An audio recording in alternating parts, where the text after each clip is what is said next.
கதை முதல் சுவடியை அவரிடம் பெற்றுதான் அவர் பதிக்கின்றேன். அந்த அடிப்படையில் அவருடைய நினைவாக ஒரு வில்லிசை கலைஞரை பாராட்ட வேண்டும் என்று முடிவு செய்தோம். அந்த அடிப்படையில் மிகச்சிறந்த ஒரு வில்லிசை கலைஞராக இருக்கக்கூடிய திரு மா வசந்தி அவர்களுக்கு இப்பொழுது வில்லிசை கலைமொழி விருது 2025 வழங்க சிறப்பிக்கப்படுகிறது. இந்த விருதினை நம்முடைய அண்ணன் நம்முடைய பஞ்சாயத்து தலைவர் அவர்கள் வழங்குவார்கள். அதுபோல அல்மாசிதா ஐயா அவர்கள் உடனே வழங்குவார்கள்.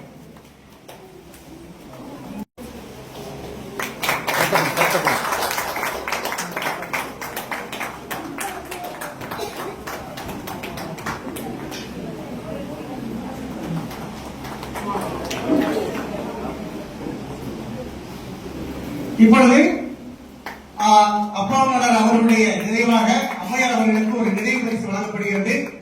அது மட்டுமல்ல, அவரிடமிருந்து பெற்ற பல சுவடிகள் இன்றைக்கு நூலாக மாறி இருக்கிறது.